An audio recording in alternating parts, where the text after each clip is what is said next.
وقالوا ربنا إنا أطعنا سادتنا وكبراءنا فأضلونا السبيل قالوا ربنا آتهم ضعفين من العذاب والعنهم لعنا كبيرا আল্লাহ তাআলা বলেন কিয়ামতের দিন কিছু বান্দা আল্লাহ পাক রব্বুল আলামিনের কাছে অভিযোগ করবে, মামলা দিবে, আল্লাহর কাছে বলবে, ওগো আল্লাহ, দুনিয়ার মধ্যে আমি আমার নেতার, আমি আমার গার্জিয়ান, আমার বড়দেরকে আমি অনুসরণ করেছিলাম, আমার বাবার অনুসরণ করেছি, আমার ভাইয়ের অনুসরণ করেছি, অমুক নেতার অনুসরণ করেছি, কিন্তু তারা আমাকে দ্বীন শেখায় নাই, ইসলাম শেখায় নাই, আপনার পরিচয় শেখায় নাই, যার কারণে ওগো আল্লাহ, যারা আমাকে পথভ্রষ্ট করলো তাদেরকে সিঙ্গেল আযাব দিলে হবে না, আমাকে যেই পরিমাণ শাস্তি দিবেন তার চাইতে কমপক্ষে ডাবল শাস্তি আমার এই অভিভাবককে দিবে।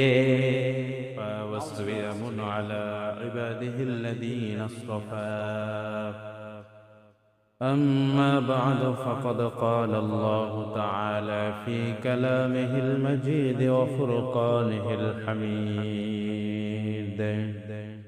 محبت সবাই করে আউযু বিল্লাহি মিনাশ শাইতানির রাজীম বিসমিল্লাহির রহমানির রহিম ইন্নাহু মিন সুলাইমান ওয়া ইন্নাহু বিসমিল্লাহির রহমানির রহিম সাদাকাল্লাহু মাওলানাল আযীম سبحانك لا علم لنا إلا ما علمتنا إنك أنت العليم الحكيم رب اشرح لي صدري ويسر لي أمري واحلل عقدة من لساني يفقه قولي محبت درود پر اللهم صل على محمد وعلى آل محمد كما صليت على إبراهيم وعلى آل إبراهيم إنك حميد مجيد اللهم بارك على محمد وعلى آل محمد كما باركت على إبراهيم وعلى آل إبراهيم إنك حميد مجيد আলহামদুলিল্লাহ, লক্ষ কোটি শুকরিয়া সেই মহারব্বে কারিমের আলিশান দরবারে যে মহারব্বুল ইজ্জত তার একটি হুকুম এশার নামাজ জামাতের সহিত আদায় করার পর আরো একটি দামি মজলিসে বসার তৌফিক দান করেছেন, এই জন্য সকলে পড়ে আলহামদুলিল্লাহ। আমরা আজকে আলোচনা করব বিসমিল্লাহ সম্পর্কে তাফসীর। বিসমিল্লাহর তাফসীর যতটুকু সম্ভব ধারাবাহিকভাবে চলবে ইনশাআল্লাহ। প্রথমেই বিসমিল্লাহর তাফসীর করতে গিয়ে সর্বপ্রথম বিসমিল্লাহর অর্থটা কি সেদিকে আমরা লক্ষ্য করি। বিসমিল্লাহির রহমানির রহিম, পরম করুণাময় অসীম দয়ালু আল্লাহর নামে। এতটুকু বিসমিল্লাহর অর্থ, এতটুকু নামে। এই বা বিসমিল্লাহ বার শুরুতে একটি উজ্জ্বল ক্রিয়া আছে, সেটা হলো আশরাউ, মানে আমি শুরু করছি, অথবা আবদাউ, আমি আরম্ভ করছি। সেই হিসাবে আমরা পড়ি যে পরম করুণাময় অসীম দয়ালু আল্লাহ তাআলার নামে শুরু করছি। এখানে দুইটা শব্দ সমর্থবোধক, দুইটা শব্দ আল্লাহ তাআলা নিয়ে আসছেন, একটা হলো রহমান আর একটা হলো রহিম। এই দুটোটাই আল্লাহ পাক রব্বুল আলামিনের গুণবাচক নাম, অর্থ একই, অর্থ হলো দয়ালু। তো দয়ালু অর্থ সাধারণত মানুষই তো একটা কথাকে দুইবার অনর্থক ব্যবহার করে না, এটা সাহিত্যিকতার মধ্যেও পড়ে না। এক কথা বারবার বলা এটা ঠিক না। তো সমর্থবোধক শব্দ রহমান অর্থ দয়া, রহিম অর্থ দয়ালু, দুইটা সমর্থবোধক অর্থ আল্লাহ তাআলা কি এমনি অনর্থক এখানে উল্লেখ করেছেন? কখনোই না, প্রশ্ন ওঠে না। তাহলে অবশ্যই বোঝা যায় এখানে আল্লাহ তাআলা এই সমর্থবোধক দুইটি শব্দ উল্লেখ করলেও এখানে অবশ্যই কোনো না কোনো রহস্য কি আছে। সেটা কি আমরা লক্ষ্য করলে দেখবো, আর রহমান শব্দ লিখতে গিয়ে এখানে অক্ষর আছে হলো 5টা, র, হা, মিম, আলিফ, নুন, এই 5টা। আর রহিম শব্দ এটার মধ্যে অক্ষর আছে হলো মোট 4টা, র, হা, ইয়া, মিম। তো আরবিতে একটা কায়দা আছে, নিয়ম আছে, মূলনীতি আছে, যেই শব্দের মধ্যে অক্ষর কম তার অর্থ একটু সংকুচিত, তার অর্থ একটু কি হবে, কম হবে। আর যেই শব্দের শব্দ বেশি অক্ষর থাকবে সেটার অর্থ একটু বেশি হবে, ব্যাপক হবে। তো সেই হিসাবেই আমরা বলতে পারি রহিম, এটার অর্থ আমরা উঠিয়েছি হলো পরম করুণাময়। এই রহিমটা হলো অক্ষর যেহেতু কম, এটা হলো সীমাবদ্ধ অর্থ কি করে প্রকাশ করে। আর রহমান এটা যেহেতু অক্ষর বেশি, এটা অর্থ হলো অসীম দয়ালু, যার দয়ার কোনো কি নেই, শেষ নেই। তো কিভাবে দয়ার শেষ নেই? আল্লাহ পাক রব্বুল আলামিন দুনিয়া হিসাবে দুনিয়ার সমস্ত মানুষের ক্ষেত্রে আল্লাহ তাআলা হলেন রহমান। কারণ এই পৃথিবীর মধ্যে বিভিন্ন প্রজাতির মানুষ আছে, যারা আল্লাহকে মানে তারাও কিন্তু দুনিয়া আছে, যারা মানে না তারাও দুনিয়া আছে। আল্লাহর ইবাদত করে তারাও আছে, আবার যা আল্লাহর ইবাদত করে না, বেঈমানি করে, আল্লাহর কথা মানে না, তারাও দুনিয়াতে আছে। সবাইকে আল্লাহ তাআলা সমানভাবে তার নিয়ামতের মধ্যে ডুবিয়ে রাখছেন কি রাখেন না? কাফেরকেও খাওয়াচ্ছেন, মুসলমানকেও খাওয়াচ্ছেন। যে নামাজ পড়ে না তাকেও অক্সিজেন দিচ্ছেন, যে নামাজ পড়ে তাকেও অক্সিজেন দিচ্ছেন।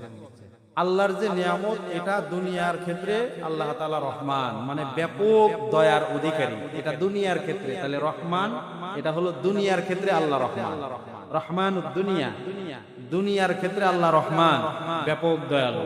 এখানে মুসলমান আর কাফের নাই, সকলের ক্ষেত্রে আল্লাহর দয়া কি আছে, বিরাজ আছে। কিন্তু রহিম এটা ব্যাপক নয়, এটা হলো রহিমুল আখিরা। আখিরাতের দিন আল্লাহ আর রহমান থাকবেন না, সকলকে আল্লাহ তাআলা দয়া করবেন না, এটা সীমাবদ্ধ হয়ে যাবে। আল্লাহ তাআলা ওই দিন শুধু মুমিনদের উপরে আল্লাহ রহিম হবেন, দয়ালু হবেন। সুবহানাল্লাহ, এটা আল্লাহ কোরআনের অন্য আয়াতে বলছেন, ওয়া কানা বিল মুমিনিনা রহিমা। আল্লাহ তাআলা বলেন কিয়ামতের দিন আমি রব্বুল আলামিন শুধুমাত্র কেবলমাত্র মুমিন বান্দাদের ক্ষেত্রেই নিজের দয়া প্রকাশ করব। এখানে রহিম ব্যবহার করছে, যে রহিমা আল্লাহ তাআলা ইমানদারদের ক্ষেত্রে রহিম হবে, এটা হলো আখিরাতে। তাহলে আমরা যতটুকু বুঝলাম, রহমান এটা অর্থ ব্যাপক অর্থ প্রকাশ করে। দুনিয়ার ক্ষেত্রে আল্লাহ তাআলা রহমান, দুনিয়ার দিক বিবেচনা করলে আল্লাহ তাআলা রহমান, ব্যাপক দয়ালু। আর আখিরাতের দিন আল্লাহ তাআলা রহমানের এই ব্যাপক দয়া থাকবে না, আল্লাহ তাআলার এই দয়াটা সীমাবদ্ধ হয়ে যাবে। কাদের সাথে? ইমানদারদের। শুধু ইমানদারদের উপরে আল্লাহ তাআলা দয়া করবে। এটা হলো বিসমিল্লাহর ক্ষেত্রে 1 নাম্বার কথা, যে এটার অর্থটা কি, অর্থ আমরা জানতে পারলাম। এই বিসমিল্লাহ এটা কোরআনুল কারীমের কত জায়গা আছে? কোরআনুল কারীমের মধ্যে মোট সূরা আছে কয়টি? 114টি। বিসমিল্লাহ আছে 114টি, 14 বার কোরআনে। তবে 113 জায়গায় বিসমিল্লাহ আসছে হলো প্রত্যেক সূরার আগে, কিন্তু একটা সূরার আগে বিসমিল্লাহ নাই। সেটা হলো সূরাতুত তাওবা, যেটাকে সূরাতুল বারাআত বলা হয়। এই সূরার শুরুতে বিসমিল্লাহ নাই। বাকি 113টি সূরার শুরুতে কি আছে? বিসমিল্লাহ। তাহলে 113টি পেলাম, তাহলে আরো একটি বিসমিল্লাহ কোথায় আছে? আর একটি বিসমিল্লাহ, এটা সম্পূর্ণ আয়াত হিসেবে আল্লাহ তাআলা সূরা নামলের 30 নম্বর আয়াত কি করছেন? উল্লেখ করছেন, যেখানে সরাসরি বিসমিল্লাহকে আয়াত হিসেবে আল্লাহ কি করছেন? উল্লেখ করছেন। কখন? সুলাইমান আলাইহিস সালাতু ওয়াস সালাম যখন নাকি রানী বিলকিসের কাছে চিঠি লিখছিলেন তাওহীদের দাওয়াত দেওয়ার জন্য, ওই চিঠি যখন লিখেছিলেন হুদহুদ পাখির মাধ্যমে পাঠিয়ে দিয়েছিলেন, ওই চিঠির মধ্যে তিনি লিখছিলেন, চিঠির শুরুতে ইন্নাহু মিন সুলাইমান, নিশ্চয়ই এই চিঠিটা সুলাইমানের পক্ষ থেকে, ওয়া ইন্নাহু বিসমিল্লাহির রহমানির রহিম, নিশ্চয়ই এই চিঠিটা আল্লাহ তাআলার নামে। সুলাইমানের পক্ষ থেকে কার নামে? আল্লাহ তাআলার নামে এটা পাঠানো হলো। এই যে বিসমিল্লাহ, এটা আয়াতের মধ্যে আল্লাহ তাআলা এই সুলাইমান আলাইহিস সালাতু ওয়াস সালামের সেই চিঠি যেভাবে লিখেছিলেন সেই কথাটাকে কোরআনের আয়াত হিসেবে আল্লাহ তাআলা কোরআনের মধ্যে উল্লেখ করেছেন। সুবহানাল্লাহ। এটা হলো 2 নাম্বার কথা। বিসমিল্লাহর ক্ষেত্রে আমরা কয়েকটি কথা জানবো। 3 নাম্বার, এই বিসমিল্লাহ এটা তো পরিপূর্ণ হলো বিসমিল্লাহির রহমানির রহিম। এটার সংক্ষিপ্ত একটা নাম আছে। যেমন আমরা আউযু বিল্লাহর সংক্ষিপ্ত নাম পড়েছিলাম কি? তাআউযু অথবা আল ইস্তিআযা। এটা হলো আউযু বিল্লাহি মিনাশ শাইতানির রাজিমের সংক্ষিপ্ত নাম। আর বিসমিল্লাহর সংক্ষিপ্ত নাম হলো আল বাসমালা। বিসমিল্লাহর সংক্ষিপ্ত নাম কি? আল বাসমালা। আল বাসমালা মানে হলো বিসমিল্লাহ পড়া, মানে আউযু বিল্লাহ বিসমিল্লাহির রহমানির রহিম এটা পড়া। এরপরে বিসমিল্লাহ প্রত্যেক সূরার শুরুতে আমরা দেখি বিসমিল্লাহ আনা হয়েছে। এই বিসমিল্লাহটাকে আসলে প্রত্যেক সূরার আগে এটা কি নির্দিষ্ট কোনো আয়াত? প্রত্যেক সূরারে কি আয়াত সংখ্যার মধ্যে বিসমিল্লাহকে গণনা করা হবে? ইমাম আবু হানিফা রাহমাতুল্লাহির মত হলো যে না, বিসমিল্লাহ এটা প্রত্যেক সূরার শুরুতে আল্লাহ তাআলা নিয়ে আসছেন, আয়াত হিসেবে নয়, বরকত স্বরূপ আল্লাহ তাআলা বিশ্ব নবীকে বলেছেন প্রত্যেক সূরার শুরুতে কি লিখতে? বিসমিল্লাহ লিখতে, বিসমিল্লাহ পড়তে। এটা প্রত্যেক সূরার আয়াতের অন্তর্ভুক্ত নয়। তবে ইমাম শাফি রাহমাতুল্লাহ আলাইহি বলেছেন বিসমিল্লাহ প্রত্যেকটা সূরার সুনির্দিষ্ট একটা কি আয়াত। তো বিসমিল্লাহ এটা আমার আবু হানিফা রাহমাতুল্লাহ আলাইহির মতে যেহেতু এটা সুনির্দিষ্ট কোনো আয়াত নয়, তো এটাকে কেন আনা হয়েছে এটা প্রশ্ন হতে পারে। তাহলে এটা কেন আনা হয়েছে? এক তো কথা বরকতের জন্য আনা হয়েছে, আরো একটা সুনির্দিষ্ট কারণ রাইসুল মুফাসসিরিন আব্দুল্লাহ ইবনে আব্বাস রাদিয়াল্লাহু তাআলা আনহু বলেছেন যে কেন প্রত্যেক সূরার শুরুতে বিসমিল্লাহ আনা হয়েছে। আব্দুল্লাহ ইবনে আব্বাস রাদিয়াল্লাহু তাআলা আনহু বলেন, কানান নবী সাল্লাল্লাহু আলাইহি ওয়াসাল্লাম লা ইয়ারিফু ফাসলাস সূরাতি হাত্তা ইউনাজ্জালা আলাইহি বিসমিল্লাহির রহমানির রহিম। আব্দুল্লাহ ইবনে আব্বাস রাদিয়াল্লাহু তাআলা আনহু বলেন যে হুজুর সাল্লাল্লাহু আলাইহি সাল্লামের কাছে যতক্ষণ না পর্যন্ত বিসমিল্লাহ অবতীর্ণ না হইতো ততক্ষণ পর্যন্ত বিশ্বনবী বুঝতেন না যে যে আয়াতগুলো, যেই সূরার আয়াতগুলো ধারাবাহিক নাজিল হচ্ছে, বিসমিল্লাহ নাজিল হওয়ার আগ পর্যন্ত বিশ্বনবী বুঝতেন না যে এই সূরা শেষ হলো কি হলো না। বিসমিল্লাহ যখন আসতো তখন রাসূল বুঝতেন এতক্ষণ যে সূরা অধীনে যে আয়াতগুলো তেলাওয়াত করা হচ্ছে, এখন বিসমিল্লাহ বলার দ্বারা রাসূলকে বোঝানো হইতো এই সূরাটা এই পর্যন্ত শেষ। এখন বিসমিল্লাহ পড়ছেন মানে এখন আবার নতুন আরেকটা সূরা কি হবে? শুরু। এই বিসমিল্লাহর মাধ্যমে হুজুর সাল্লাল্লাহু আলাইহি সাল্লাম প্রত্যেকটা সূরার মাঝখানের পার্থক্য এটা কি করতেন? বুঝতে পারতেন যে এই সূরা আর এই সূরার মাঝের পার্থক্য হলো এই সূরা এখান থেকে শেষ, এখান থেকে শুরু। বিসমিল্লাহ এটা নাজিল হওয়ার মাধ্যমে বিশ্বনবীকে বুঝিয়ে দেওয়া হতো। বিসমিল্লাহ সম্পর্কে আমরা 5 নাম্বার কথা জানবো যে নবীজি সাল্লাল্লাহু আলাইহি ওয়াসাল্লামের কাছে আমরা যে বিসমিল্লাহ পড়ি এটা কি এক ধাপেই রাসূল বিসমিল্লাহ এটা লিখতেন, বা এটা কি এক ধাপেই ওনার কাছে অবতীর্ণ হয়েছে? না, হুজুর সাল্লাল্লাহু আলাইহি ওয়াসাল্লাম তাফসীরের কিতাবের মধ্যে আসছে এই বিসমিল্লাহর এই যে পূর্ণ রূপ এটা চতুর্থ ধাপে এসে এই পূর্ণতা কি করেছে? লাভ করেছে। হুজুর সাল্লাল্লাহু আলাইহি সাল্লাম শুরু দিক দিয়ে যখন নাকি কারো কাছে দাওয়াতের জন্য চিঠি লিখতেন, ওই চিঠির শুরুতে সর্বপ্রথম তিনি লিখতেন বিসমিকা আল্লাহুম্মা। বিসমিকা আল্লাহুম্মা মানে হে আল্লাহ আপনার নামে, এটা লিখে এরপরে চিঠি লিখতেন। এরপরে এটা হলো প্রথম ধাপ, এভাবে অনেক দিন চলেছে। এরপরে হুজুর সাল্লাল্লাহু আলাইহি সাল্লামকে আদেশ করা হলো হাত্তা উমিরা আই ইয়াকতুবা বিসমিল্লাহ। প্রথমে লিখতেন বিসমিকা আল্লাহুম্মা, হে আল্লাহ আপনার নামে। এভাবে কতদিন চলার পর আল্লাহর নবীর কাছে আল্লাহ তাআলা ওহীর মাধ্যমে জানিয়ে দিলেন যে হে নবী এখন থেকে আপনি বিসমিকা আল্লাহুম্মা লিখবেন না, আপনি লিখবেন বিসমিল্লাহ। এটা দ্বিতীয় ধাপে হুজুর সাল্লাল্লাহু আলাইহি অনেক দিন এভাবে চিঠির শুরুতে লিখতেন বিসমিল্লাহ, এতটুকু লিখতেন। এটা দ্বিতীয় ধাপ। তৃতীয় ধাপে যখন নাকি আল্লাহ পাক রব্বুল আলামিন বিশ্বনবী মুহাম্মদুর রাসূলুল্লাহ সাল্লাল্লাহু আলাইহি ওয়াসাল্লামের কাছে একটা আয়াত নাযিল করলেন। কোন আয়াত? আল্লাহ তাআলা বিশ্বনবীকে বললেন কুলিদুল্লাহ আবিদুর রহমান। কুল উদউল্লাহ আবিদুর রহমান আইয়াম্মা তাদউ ফালাহুল আসমাউল হুসনা। আল্লাহ পাক রব্বুল আলামিন বললেন, হে আমার হাবিব, আমাকে আপনি আল্লাহ বলেও ডাকতে পারেন, আপনি আমাকে রহমান বলেও ডাকতে পারেন, আপনি যে নামে ইচ্ছা সেই নামে আপনি আমাকে ডাকতে পারেন, আপনার উম্মতেরা ডাকতে পারে।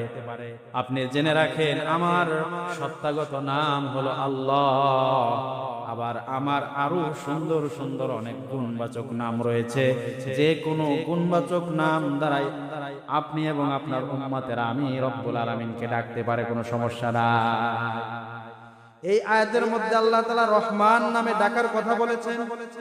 এই আয়াত নাজিল হওয়ার পর আল্লাহর নবী বিশ্ব নবী বিসমিল্লাহ এটার সাথে এরপরে যখন চিঠি লিখতেন তখন অ্যাড করে দিলেন বিসমিল্লাহির রহমান। তৃতীয় ধাপে বিসমিল্লাহির রহমান।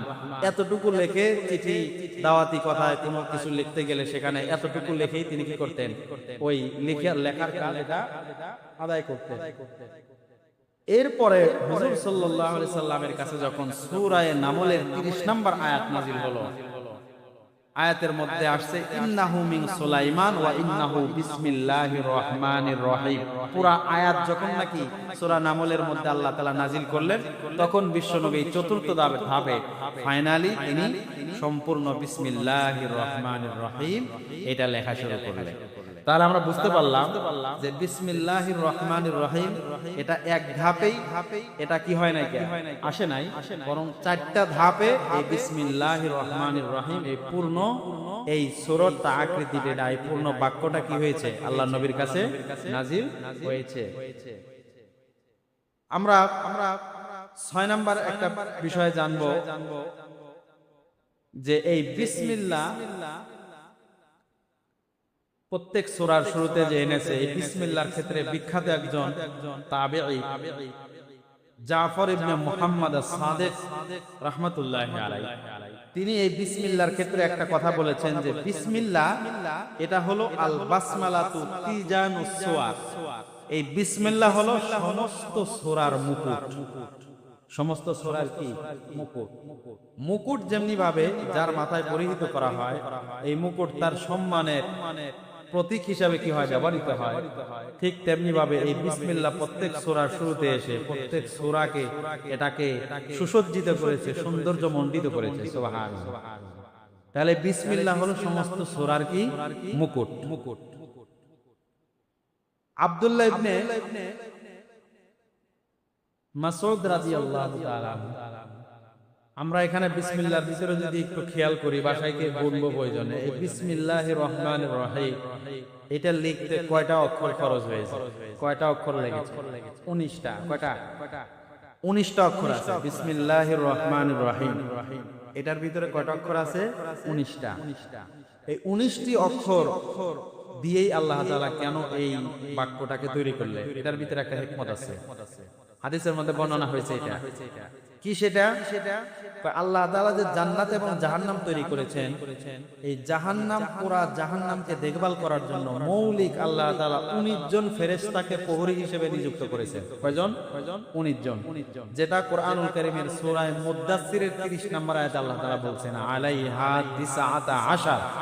এই জাহান্নামের প্রহরী হলো মোট 19 জন। কয়জন? 19 জন। তো হাদিসের মধ্যে আসছে যে হুজুর সাল্লাল্লাহু আলাইহি ওয়াসাল্লাম বলেছেন মান আরাদা আইয়ুনজিহুল্লাহু মিনাজ জাবানিয়াতি 19 ফালইকরা বিসমিল্লাহির রহমানির রহিম। হুজুর সাল্লাল্লাহু বলেন যেই ব্যক্তি ওই জাহান্নামের 19 জন প্রহরীর থেকে নিজেকে মুক্ত রাখতে চায়, তারা যেন তাকে পাকড়াও করতে না পারে, তাদের থেকে সেফ থাকতে চায় কিয়ামতের দিন, কয় সে যেন এই বিসমিল্লাহির রহমানির রহিম বেশি বেশি পড়ে। সুবহানাল্লাহ। এজন্য তাফসীরের কিতাবের মধ্যে আসছে কোন বান্দা যদি সকাল বেলা এবং সন্ধ্যা বেলায় কমপক্ষে 19 বার করে বিসমিল্লাহির রহমানির রহিম এটা পাঠ করে, আল্লাহ পাক রব্বুল আলামিন এই বান্দাকে কিয়ামতের দিন ওই জাহান্নামের 19 জন প্রহরী থেকে তাকে মুক্তি দিয়ে দিবে। সুবহানাল্লাহ। সকাল সন্ধ্যা বিসমিল্লাহির রহমানির রহিম 19 বার পড়তে খুব বেশি সময় লাগবে। জাহান্নামের মেইন প্রহরী 19 জন, তাদের থেকে যদি আমাকে আপনাকে রক্ষা করে দেওয়া হয় তাহলে তো আমার খোঁজই পাবে না, তারা আমাকে ধরতেই পারবে না। এজন্য বিসমিল্লাহির রহমানির রহিম 19টা যে অক্ষর আছে, প্রত্যেকটা অক্ষরের এত পাওয়ার, এত বরকত, এটা পাঠ করার দ্বারা প্রত্যেকটা অক্ষর এই ব্যক্তিকে এক একজন জাহান্নামীর প্রহরী থেকে মুক্তির ব্যবস্থা করে দিবে। সুবহানাল্লাহি ওয়া বিহামদিহি। এজন্য বিসমিল্লাহির রহমানির রহিম এটা সকাল এবং সন্ধ্যায় কমপক্ষে 19 বার করে কি করা, পাঠ করা। কোন নিয়তে? যে বিসমিল্লাহর বা এটা উচ্চারণ আমার মুখে হওয়া মানে এই বা আমাকে জাহান্নামের একটা প্রহরী থেকে বাঁচায় দিবে। সিন এটা আমাকে জাহান্নামের একটা প্রহরী বাঁচিয়ে দিবে। এই যে একটা নিয়ত, এই একটা আশা, এটা নিয়ে আমরা কি করব? পড়ার চেষ্টা করব। এই যে বিসমিল্লাহির রহমানির রহিম এটা ওই হাদিসের শেষে আসছে তাফসীরের কিতাবের মধ্যে, এই যে 19 জন ফেরেশতা থেকে যে বাঁচিয়ে দিবে, এই 19 জন ফেরেশতারও সব সময়ের আমল হলো ওনারা সব সময় বিসমিল্লাহির রহমানির রহিম পড়ে। এই 19 জন ধরে ফেরেশতা ওনারা সব সময় কি করে? বিসমিল্লাহির রহমানির রহিম। সমস্ত কাজের শুরুতে দায়িত্ব যত দেওয়া হয়েছে তাদেরকে সমস্ত কাজ করার আগে বিসমিল্লাহির রহমানির রহিম পড়ে। এবং কি মজার কথা বলছেন, এই বিসমিল্লাহির রহমানির রহিমটাই ওয়াহিয়া কুতুহুম, এটা হলো ওই 19 জন ফেরেশতা, এটা হলো খাবার তাদের। যখন বিসমিল্লাহির রহমানির রহিম পড়ে 19 জন ফেরেশতার শরীরের মধ্যে আল্লাহ তাআলা বিসমিল্লাহির রহমানির রহিম পড়ার বরকতে তাদের শরীরে যথেষ্ট পরিমাণ প্রয়োজন মাফিক আল্লাহ তাআলা শক্তি যোগান দেন। সুবহানাল্লাহি ওয়া বিহামদিহি। মানে এই বিসমিল্লাহ তাদের খাবার। এই আমরা খাবার খেলে যেমন শরীরে শক্তি সঞ্চার হয়, এই 19 জন ফেরেশতা বিসমিল্লাহ পড়লে তাদের এটা কি হয়? শক্তি আসে। এরপরে আরেকটা বিষয় হলো বিসমিল্লাহির রহমানির রহিমের মধ্যে, এটা অনেক তাফসীরের কিতাবের মধ্যে আসছে যে বিসমিল্লাহর মধ্যে দেখবে বা লেখা, শুরু করছে হলো বা দিয়ে। বিসমিল্লাহির রহমানির রহিম শুরু অক্ষর কি? বা। এই বা দিয়ে কেন শুরু হলো এই বাক্যটা? অন্য অক্ষর দিয়ে শুরু করতে পারতেন, কেন বা দিয়ে শুরু করা হলো? এটার মধ্যে একটা হিকমত আছে। অনেকগুলো হিকমতের কথা বলছে, তার মধ্যে আমি দুইটা বলবো। এক নাম্বার হলো আল্লাহ তাআলা যখন নাকি সমস্ত রূহের জগতে সমস্ত মানুষের রূহকে যখন তৈরি করার পরে সকলকে উদ্দেশ্য করে আল্লাহ তাআলা বলেছিলেন আলাস্তু বিরাব্বিকুম। সমস্ত রূহের জগতের রূহদেরকে লক্ষ্য করে আল্লাহ বলেছিলেন আলাস্তু বিরাব্বিকুম, হে রূহ তোমরা যারা এখানে উপস্থিত, তোমরা আমাকে বলো না আমি কি তোমাদের প্রভু নই, পালনকর্তা নই, রব নই? এই কথা যখন আল্লাহ পাক রব্বুল আলামিন বলেছেন, যখন প্রশ্ন করেছেন, ওই সময় এই পৃথিবীর মধ্যে যত মানুষ এখন পর্যন্ত এসেছে, কিয়ামতের আগ পর্যন্ত যত মানুষ আসবে, সমস্ত মানুষের রূহ ওই জায়গায় উপস্থিত ছিল। সকলেই এক বাক্যে আল্লাহ তাআলাকে যে কথাটা শুনিয়ে দিয়েছিলেন, তারা সকলেই, আমরা সকলেই বলেছিলাম বালা। কোন শব্দ বলেছিলাম? বালা, মানে হ্যাঁ অবশ্যই আপনি আমাদের কি রব। এই যে আমরা আল্লাহ পাক রব্বুল আলামিনের রব হওয়ার স্বীকৃতি দিলাম, এই স্বীকৃতি দেওয়ার জন্য কোন শব্দ ব্যবহার করেছিলাম? বালা। এই বালা লিখতেও সর্বপ্রথম অক্ষর কোনটা ব্যবহার হয়েছে? বা। মুফাসসিরিনে কেরাম বলেছেন যে বিসমিল্লাহ এটা বা দিয়ে শুরু করার কারণ হলো আমরা যে রূহের জগতে আল্লাহর কাছে যে অঙ্গীকার করে এসেছিলাম, যে অঙ্গীকারে আমাদের স্বীকৃতির শব্দ ছিল বালা, যেটার অক্ষর ছিল প্রথম অক্ষর বা। মানে আমাদের জন্ম হওয়ার আগে আমাদের মুখ দিয়ে আমাদের অন্তরে রূহ সর্বপ্রথম যে শব্দটা উল্লেখ করেছিল, সেই শব্দের প্রথম অক্ষরই ছিল বা। এই বা দিয়েই আবার বিসমিল্লাহ শুরু করছে। এই জন্যই যে বান্দা যখন নাকি বিসমিল্লাহ পড়বে তার মাথায় যেন আসে এই বা দ্বারা তাকে যেন স্মরণ করে দেওয়া হয় যে বান্দা তুমি যে অঙ্গীকার আল্লাহর কাছে দিয়ে আসছিলা, হ্যাঁ অবশ্যই আপনি আমাদের প্রভু, আপনার গোলামি করার জন্য আমাদের তৈরি করেছেন, সেই অঙ্গীকারকে মনে করিয়ে দেওয়ার জন্য এই বিসমিল্লাহটা বা দিয়ে শুরু করা হয়। এর মানে আমাদের এই পড়ার টাইমে এই চিন্তা আনা যে বিসমিল্লাহ মানে আমরা কিন্তু আল্লাহ তাআলাকে রব বলে কি করেছিলাম? স্বীকারোক্তি দিয়েছিলাম বালা বলে, যে আপনি আমাদের প্রভু, আপনার গোলামি আমরা করব। এই যে অঙ্গীকার আল্লাহর কাছে দিয়েছিলাম, বিসমিল্লাহ সেই কথাটাকে আমাদের স্মরণ করিয়ে যেন দিতে পারে, সেই জন্য আল্লাহ তাআলা এই বিসমিল্লাহকে শুরু করছেন কি দিয়া? বা দিয়া। এটা হলো একটা হিকমত। আরেকটা হিকমত হলো যে কোরআনের মধ্যে আল্লাহ পাক রব্বুল আলামিন এই কোরআনকে শুরু করেছেন হলো বিসমিল্লাহির রহমানির রহিম দিয়ে। তে বিসমিল্লাহর মধ্যে বা, প্রথম অক্ষর কি বা, আর কোরআনুল কারীম শেষ করেছেন হলো মিনাল জিন্নাতি ওয়ান নাস, শেষ অক্ষর কি সিন। কোরআনের সূচনা করেছেন বিসমিল্লাহ দিয়ে, যার শুরুর অক্ষর বা, আর কোরআনের শেষ করেছেন অন্নাস দিয়ে, সেখানে শেষ অক্ষর হলো সিন। শুরুর অক্ষর বা আর শেষের অক্ষর সিন, এই দুইটাকে একত্রিত করলে হয় হলো বস। বস মানে হলো যথেষ্ট। আল্লাহ তাআলা বুঝাইতে চায়, বান্দা তোমার দুনিয়া এবং আখিরাতে সমস্ত রকমের সর্ব রকমের সফলতার জন্য এই কোরআনই তোমার জন্য যথেষ্ট। সুবহানাল্লাহ। এই কোরআনের শুরু থেকে শেষ পর্যন্ত আল্লাহ তাআলা এমন ভাবে এখানে সাজিয়েছেন, সবকিছু এমন ভাবে উল্লেখ করেছেন যে কোরআন পুরাটাই তোমার দুনিয়ার সফলতার জন্য যথেষ্ট, আখিরাতের সফলতার জন্য কি বস যথেষ্ট। সুবহানাল্লাহ। এটা একটা হিকমত বর্ণনা করেছেন তাফসীরে কিতাবের মধ্যে।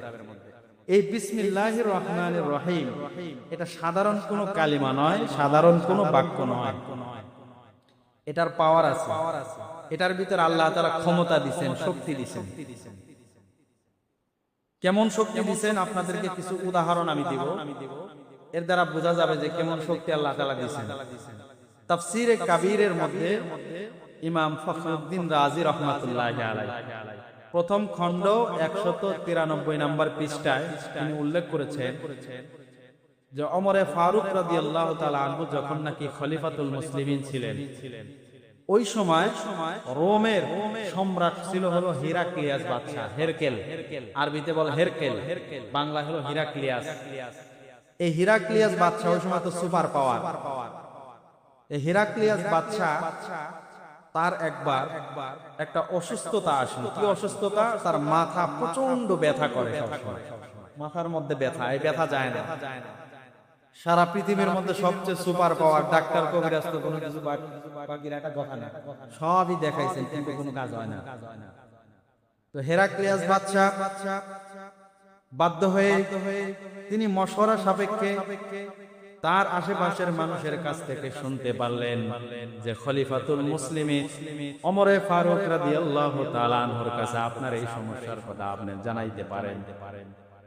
হইতে পারে ওমরে ফারুক আজম কোন সমাধান দিতে পারে।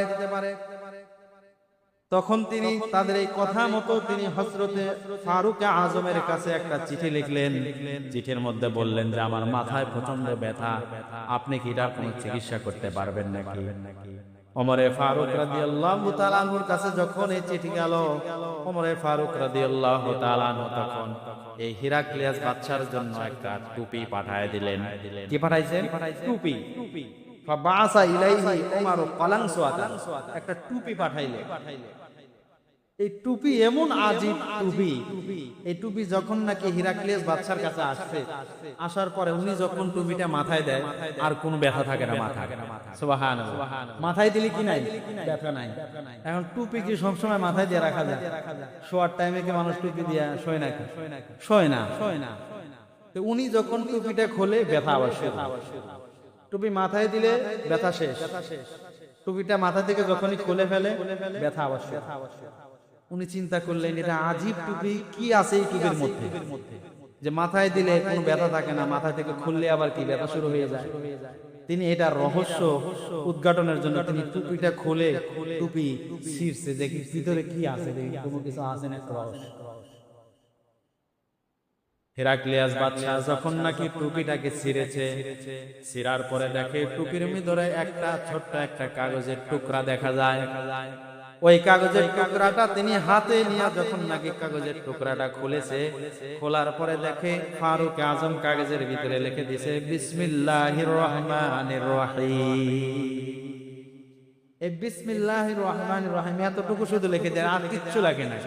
উনি তখন বুঝছে যে আসলে এই বিসমিল্লাহির রহমানির রহিম আমরা তো মনে করি খুব সাধারণ জিনিস, কিন্তু এটা সাধারণ কোনো বাক্য নয়, এটার ভিতরে পাওয়ার আছে না নাই?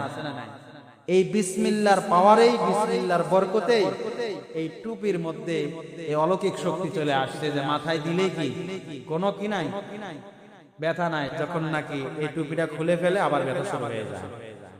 এটা তো একটা ঘটনা তাফসীরে কাবীরের মধ্যে লিখছেন। এই তাফসীরে কাবীরের পরের পৃষ্ঠা 194 নম্বর পৃষ্ঠায় আরো একটা তিনি এটার বিসমিল্লাহর পাওয়ার কেমন, এই বিসমিল্লাহর কেমন বরকত, এই সংক্রান্ত একটা ওয়াকিয়া তিনি কিতাবের মধ্যে লিখছেন। কি সেই ঘটনাটা? হযরতে ঈসা আলাইহিস সালাতু ওয়াস সালাম তিনি একবার কোথাও যাওয়ার জন্য রওনা করলেন। রওনা করছেন, রওনা করার পরে রাস্তা দিয়ে হেঁটে যাচ্ছেন, একটি কবর তিনি দেখতে পেলেন, যে কবরের পাশ দিয়ে তিনি অতিক্রম করছেন।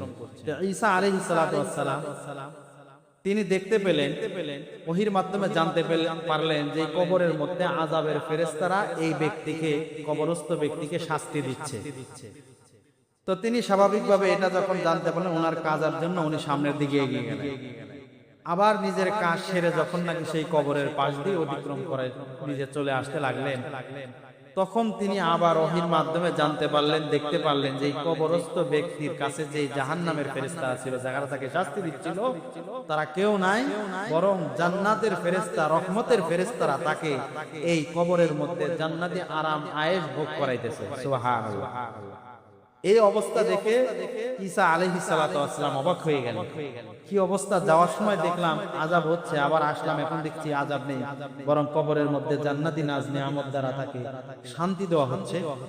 সাথে সাথে তিনি নামাজ পড়লেন। নামাজ পড়ে আল্লাহ পাক রব্বুল আলামিনের কাছে দোয়া করলেন এবং আল্লাহ তাআলাকে জিজ্ঞাসা করলেন যে আল্লাহ তাআলা কি বললেন যে আল্লাহ এই হিকমত কি, এটা তো কিছু বুঝতে পারলাম না, আমার চোখের সামনে এটা দেখালেন, এটার হিকমত আমি না জানলে তো আমার ভালো লাগবে না। কোন কারণেই বা তাকে শাস্তি দেওয়া হচ্ছিল, আর এখন কোন কারণেই তাকে শাস্তি দেওয়া হচ্ছে না, এটা যখন নাকি তিনি বললেন, তখন আল্লাহ তাআলা জিবরাইল আলাইহিস সালাতু ওয়াস সালামকে ওহীর মাধ্যমে ওহী দিয়া পাঠায় দিলেন হযরত ঈসা আলাইহিস সালামের কাছে। ঈসা আলাইহিস সালাতু ওয়াস সালামের কাছে ওহী দিয়া পাঠায় তাকে বলে দিলেন, হে ঈসা, ইয়া ঈসা কানা হাদাল আবদু আসিয়ান, হে ঈসা, হে নবী, যে ব্যক্তির কবরের ব্যাপারে আপনি প্রশ্ন করেছেন, এই ব্যক্তিটা পাপী অবস্থায়, পাপ করা অবস্থায়, পাপী হিসেবে গুনাহ মুক্ত না করায় গুনার বোঝা মাথায় নিয়ে কবরে এসেছিল, যার কারণে অমুজমাতা কানা মাহবুসান ফি আযাব, সে পাপের বোঝা মাথায় নিয়ে আসার কারণে সে কবরের মধ্যে শাস্তি ভোগ করতেছিল আমার। কিন্তু ঘটনা হলো, সে যখন নাকি ইন্তেকাল করেছে, তার একজন স্ত্রী ছিল, ওই স্ত্রীকে গর্ভবতী অবস্থায় রেখে তিনি ইন্তেকাল করেছে। তো গর্ভবতী অবস্থায় রেখে যখন ইন্তেকাল করেছে, গর্ভবতী হওয়ার সময় এই বাবা তার স্ত্রীকে ওসিয়ত করেছিলেন, হে আমার স্ত্রী, আমার এই সন্তান যদি পৃথিবীর মধ্যে সুস্থভাবে আগমন করে, তাহলে এই সন্তানকে আপনি দ্বীন শিখাইবেন। কি শিখাবেন? দ্বীন শিখাবেন, ইসলাম শিখাবেন, মাদ্রাসায় ভর্তি করে দিবেন, দ্বীনি প্রতিষ্ঠানে ভর্তি করে দিবেন। তো তিনি ইন্তেকাল করার পরে তার ওয়াইফ, তার স্ত্রী সেই সন্তানকে গর্ভপাত করে। গর্ভপাত করার পর সন্তান যখন হাঁটি হাঁটি পা পা করে, এই সন্তানের বয়স যখন কথা বলার বয়সে উপনীত হয়, তখন তার মা তাকে নিয়ে মাদ্রাসায় গেছে, একটা দ্বীনি প্রতিষ্ঠানে নিয়ে গেছে। নিয়ে যাওয়ার পরে দ্বীনি প্রতিষ্ঠানে গিয়ে উস্তাদের কাছে তাকে দিছে সন্তানটাকে। আমাদের এই মাদ্রাসা না, সমস্ত দুনিয়ার মধ্যে যত দ্বীনি মাদ্রাসা আছে, সমস্ত মাদ্রাসার মধ্যে যখন কোনো বাচ্চাকে সর্বপ্রথম ভর্তি করানো হয়, ওই বাচ্চার জীবনের সর্বপ্রথম পাঠ আর সবক হলো বিসমিল্লাহির রহমানির রহিম। সেই সাধারণ ধারাবাহিক নিয়মে এই মহিলা যখন তার সন্তানকে উস্তাদের হাতে তুলে দিছে, ওই উস্তাদ ওই ছেলেটাকে নিয়ে সর্বপ্রথম তাকে পড়াইছে, বাবা পড়ো বিসমিল্লাহির রহমানির রহিম। এই ছোট্ট বাচ্চা, নিষ্পাপ বাচ্চা যখন নাকি তার মুখ দিয়া বিসমিল্লাহির রহমানির রহিম করেছে, হে ঈসা পয়গম্বর আপনি শুনে রাখেন, এই বাচ্চা যখন বিসমিল্লাহির রহমানির রহিম বলেছে, রহমান আর রহিম বলে আমাকে যখন ডাক দিয়েছে, স্বীকৃতি দিয়েছে, আমাকে দয়ালু বলে যখন নাকি স্বীকারোক্তি দিয়েছে, তখন ফাস্তাহাইয়াইতু মিন আবদি আন ওয়াজিবাহু বিনারি ফি বাতনিল আরদ ওয়া ওয়ালাদুহু ইয়াযকুরু ইসমি আলা ওয়াজহিল আরদ।